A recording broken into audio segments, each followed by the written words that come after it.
Right, I am renovating the shed at the bottom of my garden because of course I want that solar set up and I want to be able to experiment with it, and inside there was pretty horrible, so I spent the week renovating it. Of course, we spent the week also looking at impossible gears, and we did 5 videos of arrangements of impossible gears, and people have been coming up with ideas of how it might work. And actually, once you get your head around it, it's pretty straightforward. There's a couple of things that we need to think about in order to grasp what's actually going on.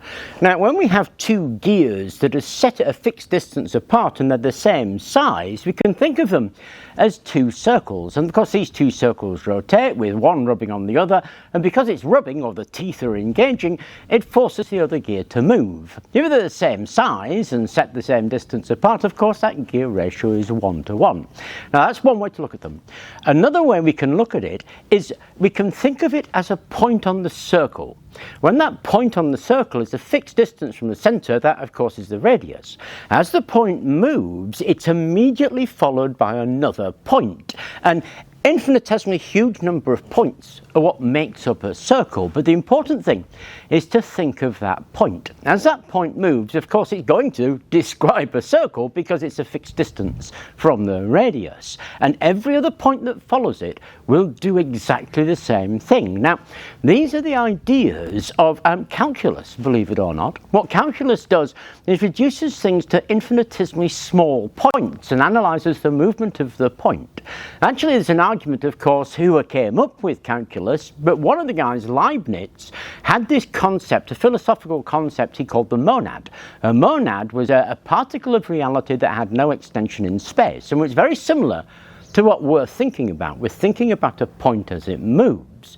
Now, if those 2 circles are held rigidly, apart from being able to move within a relation to each other, that is, the 2 centres are set, then those points that follow always describe a circle. And at some point or other, those points touch each other, and as long as they're touching, they can push and create a gear. Now, what happens if we allow one of those centres to move around the other centre? Of course, what it'll do is describe a circle, and it'll describe a bigger circle. That bigger circle, because everything is the same size, will be twice the circle that the smaller circle is. So, of course, it must move twice as far. That ability to move twice as far is where impossible gears work. But, of course, it's a question then of what happens to the point. If we follow the point on the circle, because it's now rotating around another circle, it no longer draws a circle. What it actually does is draws an epicycloid. Now you have to remember, one point is followed immediately by another point, and so they can push, and so we can get a gear. But each of those points forms a lobe of an epicycloid as it travels around the second centre, the centre where the circle is fixed to. As it travels around, it draws an epicycloid. The length of the epicycloid curve is directly the same as the circumference it would have drawn had it been fixed. So now, it satisfies both conditions. Because the centre is rotating around the smaller circle, it must move twice the distance. Because the point on the circle and every other point on the circle is now moving in an epicycloid, the length of the epicycloid curve is equal to the circumference that it would otherwise have drawn. Now, I can appreciate that's a little tough to get your head around, so here are 2 gears of the same size. Imagine that tooth has a point on it. We put them together like that. The 2 centres are fixed so the gears can move around them.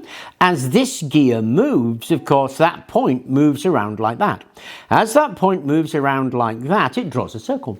But because it's meshed with this one, it's forcing this one to move around like that. And of course, that point is now driving another circle, and so it's drawing 2 identical circles as this one is being rotated. Now, let's have a look at the case where we fix that one, but this one is now able to move around here. Then because this is moving around here, this centre is drawing a bigger circle, and so it has to move further in order to cover that distance. Because it moves further, of course, we get an increase in the amount that it moves. However, this point now is no longer describing the circle that we see on the gear. It's describing the epicycloid as it moves around there. And so it's able to satisfy two conditions. It's able to move in a bigger circle, and this epicycloid that's being drawn is the same as the circumference of that little circle, and so everything is super brill, hunky-dory, ace, and satisfied within this geometric construction that we have. Now, if we have a look at one of the examples, then the drive, which is here, is actually in the centre of that circle. But of course, it's driving the edge of this circle from here, which is outputting here. So it is in fact outputting on the larger circle. So this arrangement is just to get it to do that, and all of them did exactly that. The drive is on the smaller circle. Because it's pinioned further apart, it draws a larger circle, and the output is taken from that larger circle using various mechanical arrangements that we explored through the week. So we already know if they're the same size, the number of times it'll roll around is twice. But what if it's the general case? Well, let's have the rolling circle to be circle A and the fixed circle to be circle B. Then the radius of circle B is going to be some value, n, so 1, 2, 3, 4, 5, whatever it is. In our case, of course, it was 1. The radius of the rolling circle is 1 over n, so 1 over 1 is 1. And now the answer, how many times, how many lobes will it draw? Well, it will draw n plus 1 lobes. So in our case, of course, they were the same. So we got 1 and 1. 1 and 1 gives us 2, 1 plus 1.